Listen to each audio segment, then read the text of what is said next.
Last week, we talked about the most mathematically efficient way to pay off debt. But this week, we're looking at a method that can actually cost you more in interest. And yet, for some people, it works better. Same income, same debts, same person. One method looks perfect on a spreadsheet. The other is the method they actually stick with, until the debt is gone. So what does this supposedly worse method understand that the perfect one doesn't? Well, getting out of debt isn't only a math problem. It's also a behavior problem. Welcome to Wealth Decoded, where we break down money so anyone, anywhere can build real wealth. Let's start with what the numbers tell us. The debt avalanche says you should pay off the debt with the highest interest rate first. Under normal conditions, that approach will usually save you the most money in interest. So mathematically, the avalanche wins. But there's one problem. The math assumes you'll actually finish.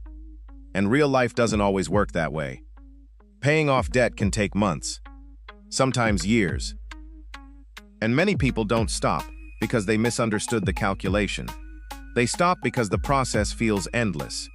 Imagine that your largest debt is also the one with the highest interest rate. You make the minimum payments on everything else. Then you send every extra dollar toward that one large balance. You're doing everything correctly. But 6 months later, every account is still open. Maybe a year later, every account is still open. Nothing has disappeared from the list. There's no clear moment where you can say, I finished this one. The balances may be going down, but emotionally, it can feel like nothing is changing. And when progress is hard to see, motivation becomes harder to maintain. That's where the second method changes the strategy completely. Instead of starting with the highest interest rate, you start with the smallest balance. You keep making the minimum payment on every other debt. Then you put every extra dollar toward that smallest debt until it's gone. Once you eliminate it, you take the payment you were making on that debt and add it to the next smallest one. That's the debt snowball. And as each account disappears, your payment gets bigger. Let's say you have 5 debts: $300, $800, $1,200, $3,000, and $8,000. With the snowball, you start with the $300 balance. Maybe you eliminate it within a few weeks. Then the money you were paying toward that debt moves to the $800 balance. Once that one is gone, both payments move to the $1,200 debt. Your income hasn't changed, but the amount of money attacking each new debt keeps growing.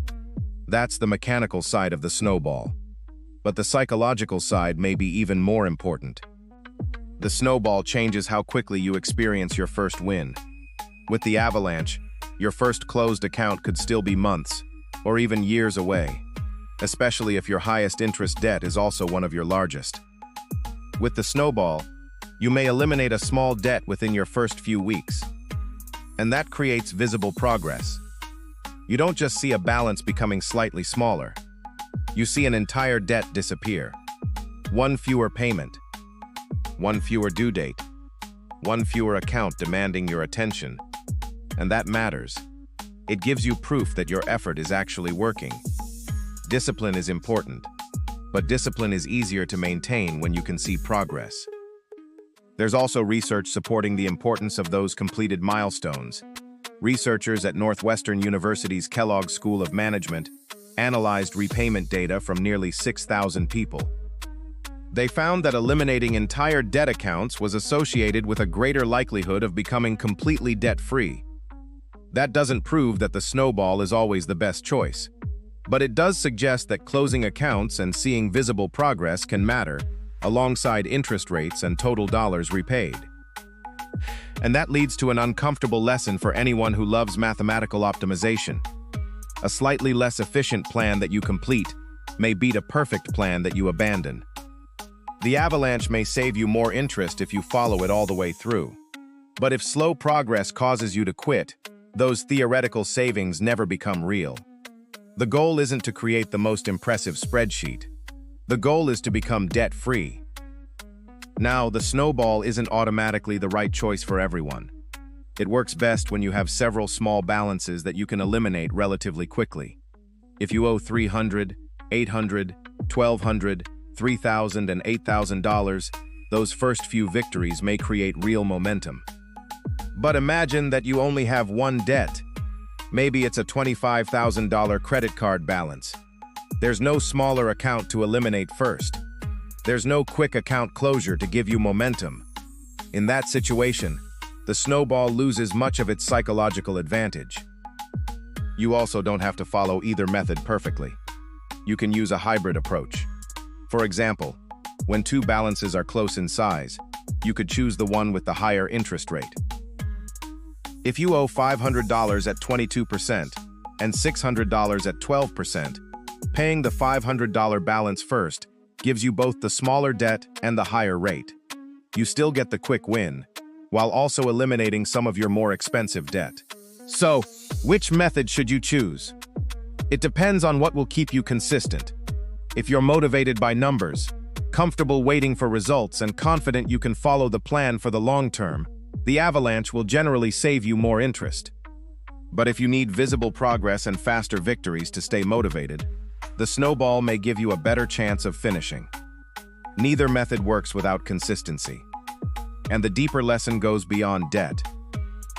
Personal finance isn't only about finding the mathematically perfect strategy. It's about finding a strategy you can continue following when motivation fades, progress feels slow, and real life gets in the way. The perfect strategy becomes useless the moment you abandon it. So whether you choose the avalanche, the snowball, or a combination of both, choose deliberately. Then stay with it. Because the method that sets you free is the one you actually finish. If this helped, subscribe to Wealth Decoded. Every week, we decode one financial concept that could change how you build your future. Next week, we're looking at the mysterious 3-digit number quietly influencing your loans, your interest rates, and sometimes even where you can live, your credit score. See you then.